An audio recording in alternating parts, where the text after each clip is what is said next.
All right, Josh Champagne and Quinn Wright doing my first time recording myself with another person in the podcast room. Yes, I love it. Let's do it. All right, we're here. Are we officially calling this first run? This is the first run. All right. Welcome to the First Run podcast. Right on. So we came in here with no script or ideas what we're going to talk about. I had some ideas. Oh, well, all right. Then I'm going to pass it along to somebody else. Cut seat over to Quinn. Hello, everyone. My name is Quinn Wright, and I'm running to be the next mayor of Madison Heights. And I'm here with my neighbor and good friend, Josh Champagne, to talk about all things in the Heights. All right, like Revan in the Heights. Oh, yeah, like our car show we did. We had our second annual car show, which was a phenomenal success, by the way. I actually think that stuff is super great for the community, seeing all the different types of events and things that go on. So I appreciate, the active council, taking those things on and putting it out there for the community. It gets neighbors together, and it gives, opportunities for the kids to come out and see different things and meet new people. Yeah, I mean, so I've been the council rep for the Human Relations and Equity Commission for the past couple of years now, and I love doing events like Revenue in the Heights. I love doing events like our Asian Lantern Festival. It was called Paradise Tea Festival, because I think it does bring the community out, and it does give people something to do.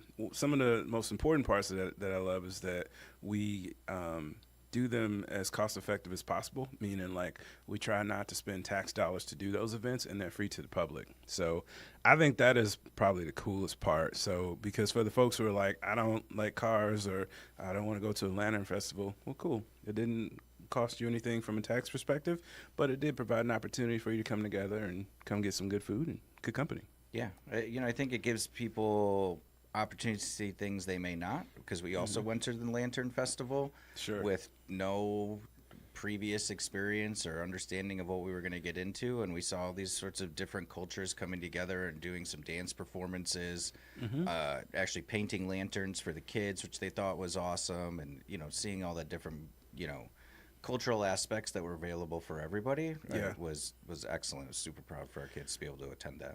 Yeah, one of the things I've seen in our city that is awesome is an intentional effort by a lot to have activities for the community to participate in. My campaign, I built it on 3 C's, caring, collaboration, and community, and that community portion is such a critical part that I think is undervalued today, because a lot of people don't appreciate that we make the community. It's an organic thing. It's not like something that you can just arbitrarily have. The people are what make the community. We are the magic, as they say. Yeah, and I think it's a great point, because having the ability for people to see how much more they have in common than what they don't have in common is really important for people to get along better. Oh, yeah. And I think that's something that's, maybe proven challenging at times throughout history, but including now. Yeah.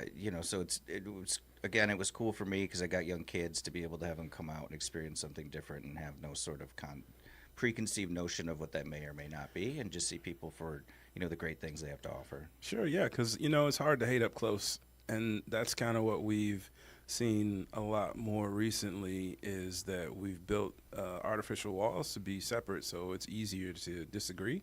But when you're sitting across from someone and you can talk to them and you can see their humanity, basically, it's kind of harder to ignore that they are a human being, and that maybe you don't agree on everything, but that doesn't mean that like you can't be friends or you can't get along. So I remember when we first met, like, you were like, this is what I want. And I'm like, I understand that's what you want, but that's not how we can just roll. And, those type of conversations are normal and should be normal for people to like have different opinions, and then not like, just dissolve into nothingness. It should be like, okay, this is how Josh feels, and that's okay. And this is how Quinn feels. And you know what? Doesn't make either of us bad human beings. It just means we don't both like the same type of ice cream, and that's okay. So that's fair. I like lots of kinds of ice cream, even though that wasn't the example you were alluding to. I still have an affinity for Rainbow Bright or Superman ice cream. I don't know how to tell if they're like, it was Rainbow Bright and then they called it Superman, I think it depends on if you're a boy or a girl, or determine what they call it. I think if you ask my kids what my favorite is, they'd probably say Superman, because it's on my list of like things I want. Yes. But when you're competing against like maybe some chocolate and peanut butter together, it's a tough choice. I prefer more of a butter pecan type, or pecan for all of my fancy folks type of a situation. Fair. But, you know, for our city, I think it's important for us to always continue to strive to move forward. And that's kind of what I want to do. We talk about, you know, different ice creams, but I think we need to talk about always trying to move forward as a city. Sometimes there's a fear that change is going to make things worse. And I think that the reality is that things are going to change no matter what we do. And I talk about that because a lot of times some of the things here in the city is, you know, oh, back in the 1950s, the 60s, the 70s, the city was so different. And it's like that is true. It was. And it will always be the case. And so, but I want to help our city to focus on the future and respect and appreciate the past, but make it better for, you know, I have 3 daughters. You have 3 kids as well. Yes. And I think our job is to make sure that, you know, they appreciate the city, but also, you know, see that same accountability to keep it cool and nice and take it to new heights. Yeah, I agree. I mean, I think you're right that it will change whether we're allowing it or trying to make it change or not. So I think that it's important, and it's part of why I volunteer in the city and feel connected to it, is I want to see the changes be positive. And so we try to think about how our actions can impact our children in the future, and what is their lifestyle going to be. Can we go to the park and enjoy ourselves? Can we get along with our neighbors? Are there cool things that are going on at City Hall? Like, yeah. You know, over last weekend, you know, the downtown touchdown that was you know, for the streetscaping, you know, sort of ribbon cutting celebration for the changes on 11 Mile. Yeah. It was great to see everybody just coming out and enjoying themselves. And I had my daughter come with me and volunteer because I wanted her to see how these come together. So we were out there for hours before everyone showed up. She's helping people set up tents and directing traffic. Cause I love that for her. It's important, I think, for people to see how things get done. You don't just show up and there's randomly a festival. Someone had to do that. You don't just randomly show up. You don't wake up like this. No, one of the sayings that I have in the house for my kids is that you are the magic. Like, you want to know where the magic is? You are the magic. You make it happen. You know, when it comes to getting things done, mom and dad are the magic. And that idea is that, to your point, you know, things don't just happen out of nowhere. Things don't just show up for free. A lot of hard work and effort and energy are put into making them happen. And I understand that. And that's always been my model of leadership, is you got to put in the work. Like, for me, leadership truly has always been about never just a title. It's about willing to do the work. I think some of the best leadership training I got was leadership training that says you lead from where you are. You don't have to lead from the front. Like, it's not like, well, if I'm not the director, if I'm not the, you know, whoever, I can't lead. No, you lead from where you are. You lead by example. For me, I almost use this as a campaign slogan. It's when you see something on the ground, pick it up. Like, it's not waiting for somebody else to do it. If you see your neighborhood has trash on the ground, pick it up. Like, I know somebody else put it there, but it's all of our responsibility to take care of each other because, you know. But I mean, I think that's sort of a commonality, though, of, you know, the different things that we're sort of talking about. You know, I appreciate that there's all sorts of celebrations. You know, I appreciate that we live in a neighborhood where, you know, we've had an annual block party the last 3 years. It was one of our neighbors is just. Yeah. You know, we're sitting around in the backyard. He's like, we should do that. And everyone's like, yeah, you should do that. And then he did it. And we're like, oh, all right, boom, yeah, great. done. All right, how can we help you next year? Yeah. It's a great block party, by the way. Yeah, so it works out great. But, I mean, that's, again, you know, even just thinking it from a larger scale, even though I enjoy running the grill and hanging out with people, is that's the kind of place I want my kids to grow up in. Sure. You know? They're going to remember that for their entire lives. Like, they're going to remember the time, and then maybe they won't remember all the people specifically because things change, people move, but they're going to remember, like, running down the street barefoot. Yeah. And they're going to remember, councilman came over, you know, I hope they remember my name, but they might be like, you know what? We didn't realize at the time how special it was, because I think there's always latency for all of us in things, and a maturation process where we see things better looking back, and that's why people always dwell on the past, because they're like, oh, that was good. So yeah, but in order for it to have a good past, we got to focus on having a good future and not live in that past. Sure. And I mean, I think you're right. There's some time that it takes, because, you know, my kids are of an age now where, like, those things just feel normal. Yep. And so until they've had experiences being elsewhere where that isn't normal, where they can reflect and realize the value in what they have, yeah, you know, that's just going to take time. So, you know, trying, you know, my intent and how I'm able to interact and, you know, within the city as a resident and a, you know, volunteer on planning commission is I wanted to build up in the way that is true for other people, not just my kids too. Sure. Right? You know, so, you know, again, I keep mentioning, you know, the activities and things that bring people together, but that stuff's super important. You know, you know, I think, you know, one of the things that I see when we're at these things is who's participating and who isn't. And I think that stuff's really important. You know, before we met, you know, you were like in the little newspaper that gets delivered, and CNG you know, News. CNG News. Yeah, that's right. So like Maddie Park. So we knew that you know, that's how I knew you.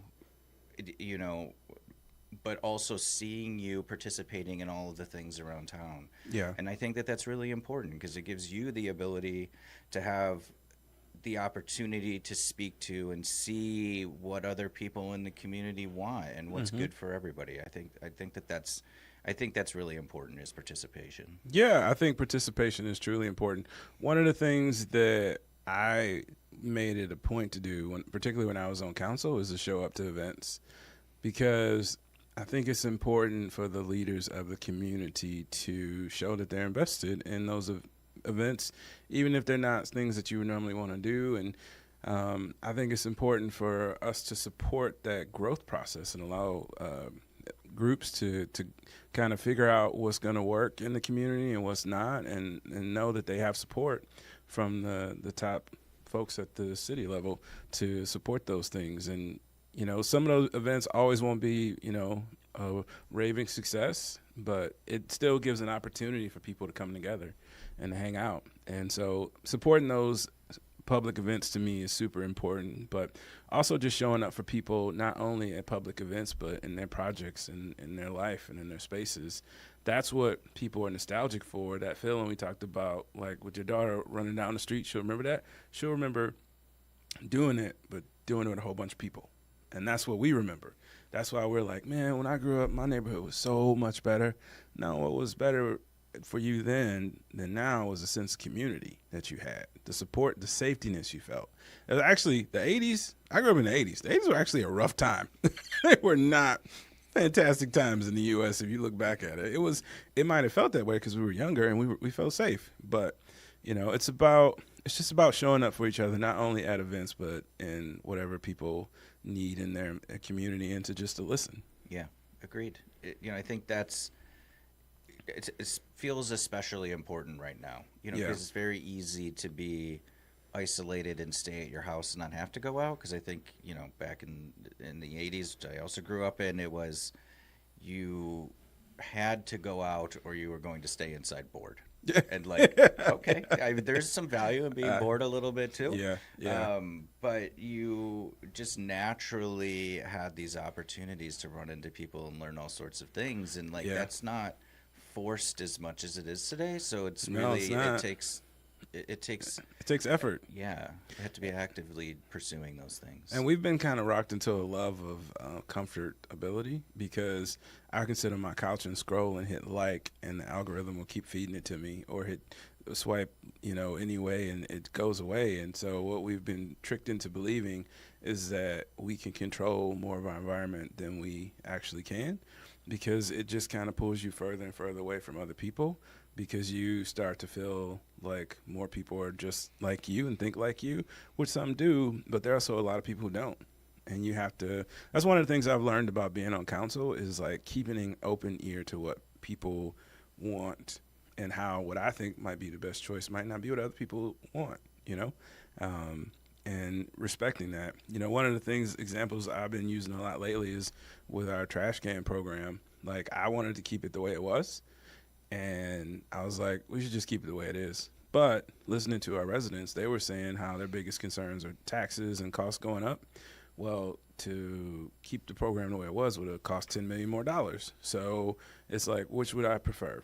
To change the program or to pay $10 million more? And the feedback, it seemed like, was people probably, although change is hard, would prefer to change the program. So you gotta stay flexible and stay open. Yeah, agreed. They're big cans. Yeah, they are. They are. And, one thing if I know some of the people are going to skim through this, I want to say hello to my haters, but, well, they'll watch anyways. I think for the folks who will watch this part, the important thing to know is that you don't need the big trash cans. You can get a smaller one. It just needs to have that lift bar. I think some people kind of assume that because we gave out trash cans, which is a benefit based on a grant we got, that you have to use them. It just needs to have that lift bar. If you want a smaller one, you can get one, and I'm going to work on some solutions for our seniors who say that they're too big, because I think it's important that we address that. We need to figure out a solution because we do have narrow driveways, and those trash cans are pretty big. Granted, they're on 2 wheels, so they're pretty easy to navigate, but at the same time, I'm not 60 or 70, so I respect our seniors who have aches, because I'm not going to lie to you, I got some aches already too. So I could only imagine. I mean, so just thinking about different people's perspectives like we were talking about, I didn't even think of that. Yeah. I just thought they're big, and they are. Yeah, no, they're big, and they're big intentionally, because what we also try to do is be more effective in solving multiple problems, because we, in the Metro Detroit area, it's not exclusively Madison Heights, there's a rodent problem that comes back to my 3 C's, where we have to make sure that we're being caring and we're collaborating, because a lot of folks have dogs, but they're not good at picking up the poop. Guilty, we don't always do it at our house as much as we should because of busy schedules, and I have my daughters on it, so I have to stay on them about that. But also, people have their garages aren't cleared out, and so that creates a home for rodents. And so now you have a food source and you have a home. And so that's where we have to work together, because everything can't be solved through ordinances and code enforcement. It has to be solved holistically, working together. And so we have to have, again, that community and that caring. My 3 C's I came up with, that's why I love them so much, because they're buckets that all, intertwine. And when you do them right, it helps the community to flourish. And it fills in the gap from where, ordinances and laws can't. So we have to work together like that. Yeah, it's good. I think it's an interesting point. I happened to go to the feedback meeting that was held at the Active Adult Center, previous to being rolled out. And, the education portion that came from that meeting was we are also going to have this ability to use it to help combat, the rodent issues, which people also are, concerned about as well. Yeah. So saving money and stopping rodents. I mean, yeah, we have to stretch our dollars. So now more than ever, if you're not reading the tea leaves at the federal level, they're pretty much telling us they're not going to be sending as much money back. At the state level, same thing. And so what that does is that pushes that burden back on the residents. So we have to stretch our dollars as much as we can. We're already in a place where we're cutting back on capital improvement. So what that means is that we are not going to replace our equipment, I heard people talk about street sweepers and our dump trucks and our police equipment. We can't replace it as quickly because the budget won't allow for it. Now, we do have a master plan, which is our 5-year plan, but every year we have a strategic plan, and our priorities are public safety first. So we always will take care of our EMT, our police, and their needs first in our budgeting. But after that, we have other priorities as well. And so I think we have to, it's a lot. And our job is to balance it all. Yeah. Well, thank you for doing it.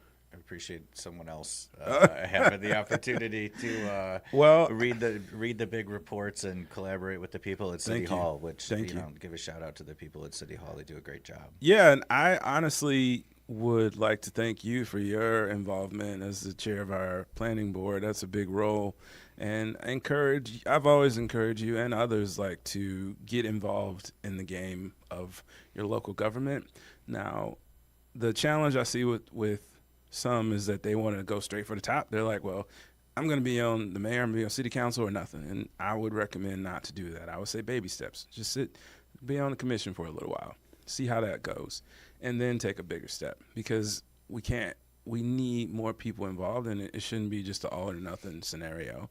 So I didn't start out running for mayor. I started out on the board commission. I started out actually even smaller. I was coaching. I was helping out as a part of my church, helping out in the community that way. And so helping out locally with just local programs. And that was my entry point. Nonprofits. I had a podcast called Dad to the Bone. And so just get engaged and see where your capacity from there. But don't burn yourself out too soon. That's the other thing I see a lot of folks do. Well, I think, just speaking a little bit to that, I mean, the different commissions and things that are available for people to volunteer on is how things get done in the city. Yeah. There's, like you said, on Planning Commission, I've been doing it since 2018. I've been chair since Andy Waken left in, I think, the late 20 or early 21. Yeah. And, I did it because I just wanted to see my city be what I wanted it to be. Yeah. Because I live here now. Yeah. And so, the first time we met, I'm like, I want what I want. And it's being involved is how you can get those things. Yeah. And, over time, some of that maybe stronger sounding stance that I had has allowed us to actually, have well-meaning conversations, and maybe we're not on the same page immediately, but over time we find the common ground based on a lot of different perspectives, and I think that's really important. So I think what's the where the citizens can go learn how Citizen Hall goes, that Citizen Academy. Yeah. So things like that, and again, volunteering on the positions that are available on the boards are how you can influence your city to be what you want it to be. I like that. So I think that's the theme of this. If I had to title the theme of this episode or podcast, it would be Common Ground, because that's where we need to meet, is at that common ground. We spend so much time focused on the things we disagree on. We need to get back to focusing on the common ground. And I think this is probably a good place for us to wrap it up. And, this is where I will give my pitch as I am running for mayor for your vote, because I want to help us to get back to finding that common ground to help move the city forward. There are many places where we disagree, but there's even more where we agree. We want safe streets. We want clean streets. We want a community that we all love and feel welcome and invited in. And those are all things that I think that I can help to lead us as mayor in. With your help, with your vote, with your support, we can do it together. Josh, before I tell them where they can find out more about me, do you have anything you want to say? No, I mean, I think, honestly, we've covered a lot of it. Do we need to cut it out? I don't think we need to. Great. I don't think we need free speech. Fair enough. Everything I'm sure some of my friends who love me are going to watch this, and everything we say in here is our opinion. We do not speak on behalf of any entity, organization, or municipality in this podcast. We speak only on behalf of Quinn Wright and Josh Champagne. All right. Thank you. On that note, hey, if you want to get in contact with me, you could always reach out to me at go to quinnwright.com, go to my website. You can also find me on Facebook. Just go to quinnwright.com, and that'll give you everything you need to know, or you can email me at info@quinnwright.com. Until next time, remember to be kind.